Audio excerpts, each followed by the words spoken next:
Every company has two constitutional documents, the Memorandum of Association and the Articles of Association. Together, they are the DNA of the company Euro. One defines its relationship with the outside world. The other governs its internal affairs. This is the complete guide to both. Section 256 defines the Memorandum Euro. It is the charter of the company. Section 4 lists the 6 mandatory contents: name, registered office, objects, liability, capital, and subscription. Each clause serves a specific legal purpose. First, the name clause. The company name must end with limited or private limited. It must not be undesirable, must not resemble an existing company, and must not violate the Emblems and Names Act. The name is the company's public identity. Second, the registered office clause. Section 12 requires a registered office within 30 days of incorporation. This is where all legal notices are served. The registered office determines jurisdiction Euro, which registrar, which court, which tax authority has oversight. Third, the objects clause are the most important clause. It defines what business the company can do. The 2013 Act simplified the old 3-part structure. Now you state the objects for which the company is incorporated. Any act beyond those objects is ultra vires and void. The doctrine of ultra vires means a company cannot do what its objects do not permit Euro, even if all shareholders agree. A hotel company cannot start mining. This protects creditors who lent money based on the stated objects. The objects clause is the company's constitutional boundary. Fourth, the liability clause. Most companies are limited by shares. Euro members are liable only for unpaid amounts on their shares. Once shares are fully paid, liability is zero. This is the foundation of corporate limited liability protection. Fifth, the capital clause. The memorandum states the authorized share capital Euro, the ceiling on shares the company can issue. If the authorized capital is 1 crore rupees divided into 10 lakh shares of 10 rupees each, the company cannot issue the 10 lakh and first share without amending the memorandum. Sixth, the subscription clause. The memorandum must be subscribed Euros. 7 subscribers for a public company, 2 for private, 1 for OPC. Each subscriber takes at least 1 share. This is the founding moment. These signatures create the company. Now the Articles of Association. Section 25 defines it. The articles are the company's internal rulebook. Euro board powers, share transfers, meetings, voting, dividends. If the memorandum is what the company can do, the articles are how the company does it. Section 5 says the articles must be signed by subscribers and registered with the memorandum. Companies may adopt the model articles in Table F of Schedule 1 Euro or draft their own. Most startups adopt Table F with modifications. Section 6 contains the binding effect. The memorandum and articles, when registered, bind the company and its members as if each member had signed them. Every shareholder, every director are Euro bound. This creates a statutory contract between the company and its members. Here is the hierarchy. Section 6 also says that any provision in the articles that contradicts the memorandum or the act is void. The act overrides the articles. The memorandum overrides the articles. The hierarchy is clear and non-negotiable. Altering the memorandum. Section 13 allows alteration by special resolution, but changing the registered office to another state requires central government approval. The power to alter exists Euros, but it is not unfettered. Section 13.8 restricts object clause alteration.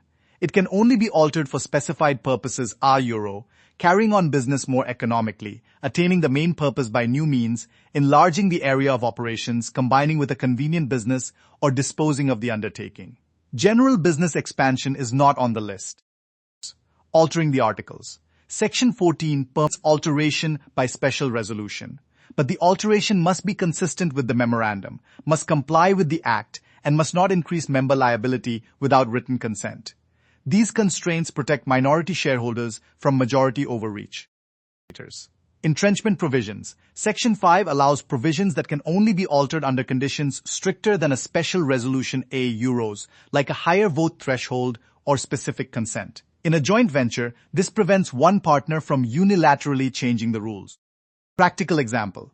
2 partners, 50-50 joint venture. They entrench key decisions requiring unanimous consent. Neither can change the articles alone. The entrenchment clause is their constitutional protection against each other. This is what entrenchment is for. The doctrine of constructive notice. Because the memorandum and articles are public documents filed with the registrar, every person dealing with the company is deemed to have read them. You cannot claim you did not know what was in the company's public constitution. But the doctrine of Indo management provides a counterbalance. Outsiders dealing with the company can assume internal procedures have been followed. If a board resolution appears valid on its face, the outsider need not investigate whether the meeting quorum was correct. Public documents are public. Internal processes are private.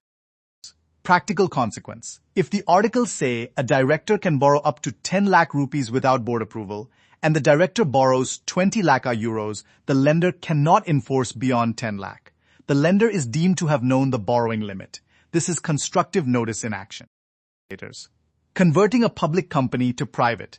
Section 14 says this alteration needs central government approval. The law does not allow companies to slip from public accountability to private shelter without regulatory scrutiny. The government checks if the conversion prejudices any stakeholder. Before lending to a company, a prudent creditor checks the objects clause. Can this company legally undertake this transaction? The memorandum is a credit risk assessment tool. Ignore it at your own peril. The articles regulate share transfers euros, especially critical in private companies. The board usually has discretion to approve or reject transfers. The articles specify the procedure. Getting share transfers wrong is one of the most common private company disputes. Companies incorporated before 2013 may have articles containing provisions inconsistent with the new act. Section 6 says such provisions are void. Old articles must be reviewed and updated. Non-compliance is not grandfathered. Altering the registered office. Within the same city a Euro board resolution. To another city in the same state a Euro special resolution. To another state a Euro central government approval. Each step up involves more scrutiny and more formalities. Name restrictions. Rule 8 of the incorporation rules lists undesirable names a Euro identical to existing companies, too similar to trademarks, suggesting government patronage, offensive. The name is your public identity. Choose carefully. Let me summarize the key differences. MOA are Euro name, office objects, liability, capital, subscription, external identity. AO are Euro board, meeting shares, voting dividends. Internal governance. MOA prevails over AOA. Both are public. Both bind the company and its members. Both can be altered, but through different procedures. The memorandum and articles are not just legal formalities. They are the company's constitution or Euro, its contract with the world, its contract with its members, and the members' contract with each other. Understand them, draft them with care, review them regularly. They govern everything that follows.